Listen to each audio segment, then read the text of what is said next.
Now we are going to discuss about the differences between private company and public company. మనం ఈ రోజు మన topic ఏం discuss చేసుకుంటున్నాము అంటే ప్రైవేట్ కంపెనీకి పబ్లిక్ కంపెనీకి ఉన్న తేడాలని గమనిస్తున్నాం. వాటి గురించి మనము ఈ రోజు విశ్లేషణ చేసుకుంటూ వివరించుకుంటాం. ఫస్ట్ వీటికంటే ముందు కూడా ఏదైనా కానీ కంపెనీల చట్టం ప్రకారం రిజిస్టర్ చేయబడ్డ సంస్థలన్నింటినీ కూడా కంపెనీ అని అంటారు. అంటే కంపెనీల చట్టం ఏదైతే ఉందో కంపెనీ రిజిస్ట్రేషన్ యాక్ట్ 1966 ప్రకారం ప్రస్తుతానికి అమెండ్మెంట్ చేసింది కంపెనీల చట్టం 2013. కంపెనీల చట్టం ప్రకారం ఏదైతే సంస్థ అంటే ఏదైనా ఒక వ్యాపార సంస్థ కంపెనీల చట్టం ప్రకారం రిజిస్టర్ చేసుకోబడి ఉంటే ఆ రిజిస్టర్ చేసుకోవడానికి తగినన్ని పత్రాలన్నింటినీ పత్రాలన్నింటినీ రెడీ చేసుకొని ఆ పత్రాలన్నింటినీ రిజిస్టర్ ఆఫీస్ లో రిజిస్ట్రార్ దగ్గర కంపెనీల రిజిస్ట్రార్ దగ్గర రిజిస్ట్రార్ దగ్గర సమర్పిస్తే ఆ సమర్పించిన వాడి ద్వారా కంపెనీ రిజిస్టర్ చేయడం జరుగుతుంది.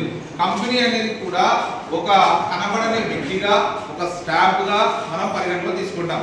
కాకపోతే ఈ కంపెనీల రిజిస్ట్రేషన్ కి ఆర్టికల్స్ ఆఫ్ అసోసియేషన్ అని, ప్రాస్పెక్టస్ అని, మెమరాండం ఆఫ్ అసోసియేషన్ అని ఈ మూడు పత్రాలన్నింటినీ కూడా కంపెనీ రిజిస్ట్రార్ వద్ద సమర్పించాలి.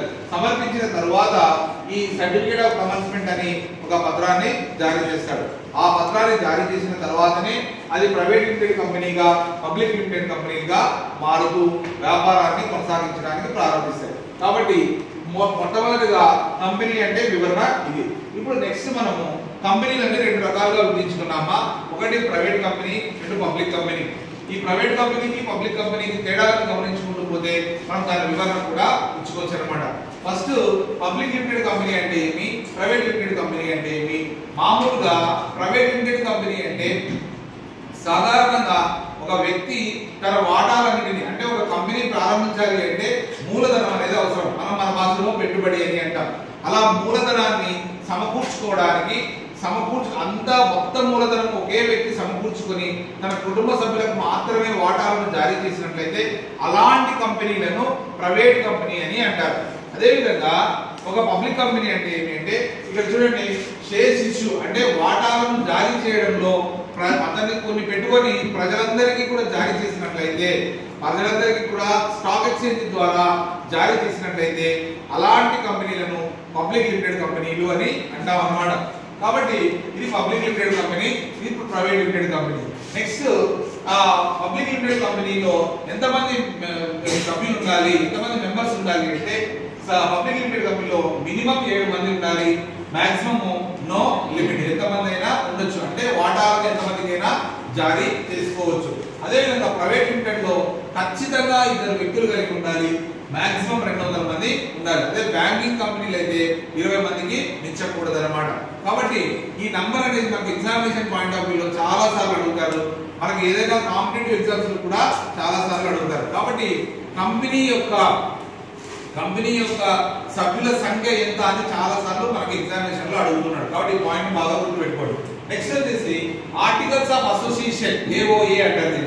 ఆర్టికల్స్ ఆఫ్ అసోసియేషన్, ఈ ఆర్టికల్స్ అంటే ఏమి కదమ్మా, నియమ నిబంధనలు, తర్వాత వాటాలను ఎంతమందికి జారీ చేయాలి, ఎంతమందితో మనం వాటాలను తీసుకోవాలి, ఎంత అప్పు తెచ్చుకోవాలి, ఎంత మనము బాండ్ రూపంలో తెచ్చుకోవాలి, ఎంత డిబెంచర్ రూపంలో తెచ్చుకోవాలి, ఎవరికి ఎంత ఓటు హక్కు ఉండాలి, ఎవరికి ఓటు హక్కు ఉండాలి, ఎవరికి ఓటు హక్కు ఉండకూడదు, ఎలాంటి వాటాలను జారీ చేయాలి, ఇలాంటికి సంబంధించిన నియమ నిబంధనలన్నింటినీ కూడా ఆర్టికల్స్ ఆఫ్ అసోసియేషన్ అని అంటాం అన్నమాట.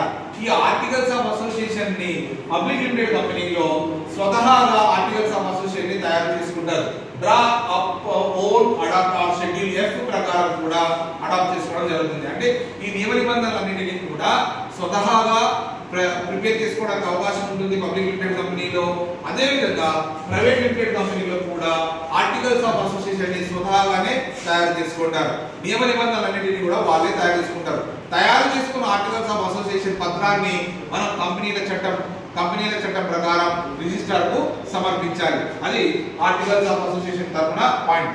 Next is that transfer of shares అంటే వాటాలను ట్రాన్స్ఫర్ చేసే హక్కు అధికారం ఎవరికి ఉంటుంది.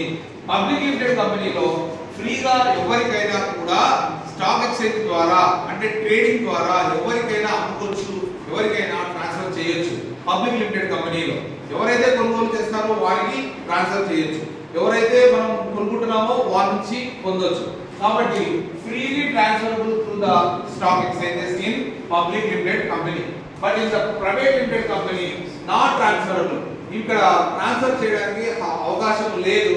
కానీ రిస్ట్రిక్షన్స్ ఏదైనా రిస్ట్రిక్షన్స్ అన్నిటిని కూడా ఆర్టికల్స్ ఆఫ్ అసోసియేషన్ లో చూపించినట్లయితే వాళ్ళ కుటుంబ సభ్యులకు మాత్రమే అమ్ముకునే విధంగా రాసుకుంటే వాళ్ళ కుటుంబ సభ్యులకు మాత్రమే ట్రాన్స్ఫర్ చేసుకోవడానికి అవకాశం అనేది ఉంటుంది. వాటాలో రెండు రకాలు ఉన్నాయమ్మా. ఏది equity shares and preferable shares అని, ఆధిక్యపు వాటాలని రెండు రకాల షేర్లు ఉన్నాయి. అది తర్వాత టాపిక్. ఇక్కడ ఏ వాటాలైనప్పటికీ కూడా ఇక్కడ ఫ్రీగా మనం ట్రాన్స్ఫర్ చేసుకోవచ్చు, ఇక్కడ ట్రాన్స్ఫర్ చేసుకోవడానికి వీలు లేదు. కానీ ఆర్టికల్స్ ఆఫ్ అసోసియేషన్ లో రాసుకున్నట్లయితే ఆ వాటాలని వాళ్ళ కుటుంబ సభ్యులకి ట్రాన్స్ఫర్ చేయడానికి హక్కు అధికారం ఉంటుంది. నెక్స్ట్ వచ్చేసి సబ్స్క్రిప్షన్. దీన్ని వాటా మూల సబ్స్క్రిప్షన్ అంటారు అన్నమాట. దీన్ని పబ్లిక్ సబ్స్క్రిప్షన్ అని అంటారు. పబ్లిక్ సబ్స్క్రిప్షన్ అంటే కొంత మొత్తాన్ని మన ప్రజల నుంచి వసూలు చేసుకోవాలి.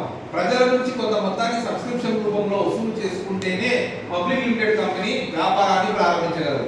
లేకపోతే వ్యాపారాన్ని ప్రారంభించడానికి అవకాశం అనేది ఉండదు.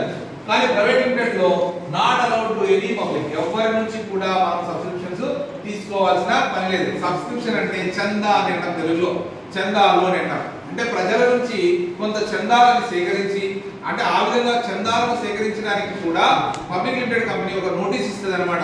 మేము ఒక వ్యాపారాన్ని ప్రారంభిస్తున్నాం, మాకు మీరు మీ సబ్స్క్రిప్షన్ ఇచ్చినట్లయితే మీకు వాటాలను జారీ చేస్తాము, లేదంటే వాటాలను మంజూరు చేస్తాము అని మనం సబ్స్క్రిప్షన్ వసూలు చేసుకోవడం ద్వారా కూడా జరుగుతుంది. కాబట్టి ఈ పబ్లిక్ సబ్స్క్రిప్షన్స్ అనేవి మనకి పబ్లిక్ లిమిటెడ్ కంపెనీలో అయితే ప్రజల నుంచి మనం సబ్స్క్రిప్షన్ వసూలు చేసుకోవడానికి అవకాశము ఉంటుంది. బట్ ఈ ప్రైవేట్ లిమిటెడ్ కంపెనీలో అవకాశం అనేది ఉండదు, అవసరం కూడా రాదు. సబ్స్క్రిప్షన్స్ అవసరం లేదు. కాబట్టి నెక్స్ట్ వచ్చేసి issue of prospectus. Issue of prospectus అనేది చాలా ఇంపార్టెంట్ అమ్మా. ప్రాస్పెక్టస్ ఎప్పుడైతే ఇక్కడ ప్రైవేట్ కంపెనీ ప్రైవేట్ ప్లేస్మెంట్స్ అంటే ప్రాస్పెక్టస్ అంటే నియమ నిబంధనలకు సంబంధించిన నియమావళి. ఆ నియమావళిని ఖచ్చితంగా ఇష్యూ చేస్తుంది పబ్లిక్ లిమిటెడ్ కంపెనీ. అదే విధంగా ప్రైవేట్ ప్లేస్మెంట్స్ ఆల్సో, అంటే ప్రైవేట్ ప్లేస్మెంట్ అని కూడా మనకి ఈ పబ్లిక్ లిమిటెడ్ కంపెనీలో ఖచ్చితంగా ప్రాస్పెక్టస్ ఇష్యూ చేయాలి. బట్ అదే ప్రైవేట్ లిమిటెడ్ కంపెనీలో ప్రాస్పెక్టస్ ని ఇష్యూ చేయాల్సిన అవసరం లేదు. It will be totally restricted అని చెప్పుకోవచ్చు. The next is that minimum allotment amount. Allotment amount అనేది ఎట్లుంటుందంటే the company cannot issue the shares unless it reaches the subscription. ఇక్కడ ఏమంటున్నాం minimum allotment amount. Allotment amount అనేది ఎలా ఉండాలంటే మినిమం సబ్స్క్రిప్షన్స్ ఎవరైతే మనం వసూలు చేసుకుంటున్నామో వసూలు చేసుకున్న తర్వాతనే మనం అలాట్మెంట్ అనేది జరుగుతుంది, లేకపోతే జరగదు. అందుకే ఇక్కడ ఏమంటున్నాం చూడండి, the companies cannot issue shares. Allotment అనేది సబ్స్క్రిప్షన్స్ రాకుండా షేర్లను ఇష్యూ చేయడానికి అవకాశము లేదు. అదే ఇక్కడ private company may allot without any subscription అని ఇంతకుముందు చెప్పాను. సబ్స్క్రిప్షన్స్ లేకోకుండానే మనం కంపెనీని స్టార్ట్ చేసుకోవచ్చు. The next is that starting a business. ఈ starting a business is one of the main important అన్నమాట. ఎప్పుడైతే ఈ పాయింట్లన్నీ మనం తెలుసుకుంటామో బిజినెస్ ఎలా స్టార్ట్ చేస్తారు అంటే ఇన్కార్పొరేషన్, అంటే after incorporation is requires a certificate of commencement. Public limited company సంబంధించి కంపెనీ వ్యాపారాన్ని ప్రారంభించాలి అంటే కంపెనీల చట్టం ప్రకారం సర్టిఫికేట్ ఆఫ్ కమెన్స్మెంట్ ని మనము రిజిస్ట్రార్ దగ్గర పొందాలి. రిజిస్ట్రార్ దగ్గర సర్టిఫికేట్ ఆఫ్ కమెన్స్మెంట్ పొందిన తర్వాతనే పబ్లిక్ లిమిటెడ్ కంపెనీ తన వ్యాపార కార్యకలాపాలను ప్రారంభించాలి. బట్ ఇక్కడైతే no need to registration after the company structure, అంటే అక్కడ ఈ సర్టిఫికేట్ ఆఫ్ కమెన్స్మెంట్ అవసరము లేదు. ప్రైవేట్ లిమిటెడ్ కంపెనీలో వాడు మొత్తం మూలధనాన్ని సేకరించుకున్నాడు అనుకోండి, వెంటనే వ్యాపారాన్ని ప్రారంభించుకోవచ్చు, ప్రొడక్షన్ ని స్టార్ట్ చేసుకోవచ్చు, ఉత్పత్తిని స్టార్ట్ చేసుకోవచ్చు, మార్కెట్ ని స్టార్ట్ చేసుకోవచ్చు. కానీ పబ్లిక్ లిమిటెడ్ కంపెనీలో అలా కాదనమాట. ఖచ్చితంగా సబ్స్క్రిప్షన్ తీసుకోవాలి, తీసుకున్న తర్వాత వాటాలను జారీ చేయాలి, వాటాలను జారీ చేసిన తర్వాతనే సర్టిఫికేట్ ఆఫ్ కమెన్స్మెంట్ అనే సర్టిఫికేట్ ని రిజిస్టర్ వద్ద పొందాలి. పొందిన తర్వాతనే ఆ వ్యాపారాన్ని ప్రారంభించాలి.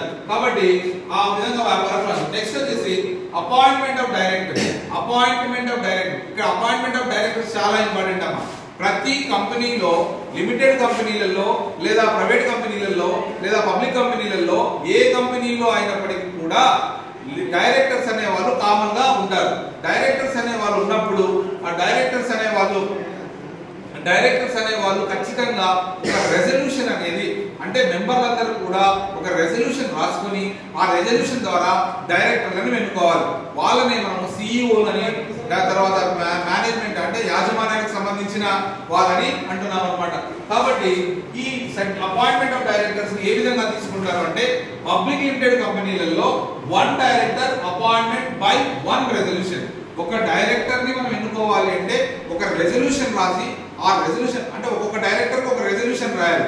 ఒక్కొక్క రెజల్యూషన్ రాసిన తర్వాత ఆ రెజల్యూషన్ ద్వారానే డైరెక్టర్ని ఎన్నుకోవాలి. ఎక్కడ పబ్లిక్ లిమిటెడ్ కంపెనీలో. బట్ ఈ ప్రైవేట్ లిమిటెడ్ కంపెనీలో ఒకే రెజల్యూషన్ ద్వారా 2 కంటే ఎక్కువ లేదా 3 కంటే ఎక్కువగా ఖచ్చితంగా మనము రాసుకోవడానికి అవకాశము డైరెక్టర్ని ఎంచుకోవడానికి అవకాశం అనేది ఉంటుంది.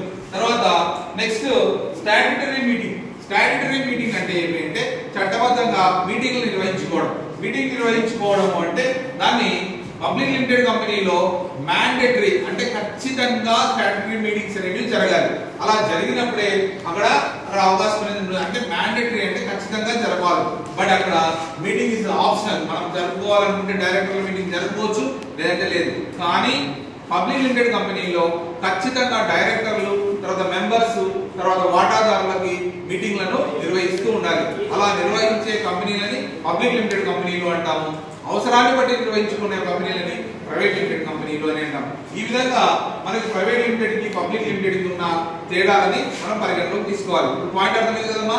పబ్లిక్ లిమిటెడ్ కంపెనీ అంటే ఏమి, ప్రైవేట్ లిమిటెడ్ కంపెనీ అంటే ఏమి, దానికి సంబంధించి ఏ విధంగా చేయాలి, ఏ విధంగా మనం డిఫరెన్స్ ఉన్నాయి. కాబట్టి మనకి ఎగ్జామినేషన్ లో బిట్ల రూపంలో అడిగినప్పుడు ఈ పాయింట్లన్నింటినీ కూడా అడుగుతాడన్నమాట. కాబట్టి ఇలాంటి పాయింట్లన్నింటినీ మీరు గుర్తుపెట్టుకొని ఎగ్జామినేషన్ ప్రిపేర్ కాండి. రైట్. ఇది కంపెనీకి సంబంధించిన ప్రైవేట్ లిమిటెడ్ కి పబ్లిక్ లిమిటెడ్ కి ఉన్న తేడాలు. అర్థమైంది కదా.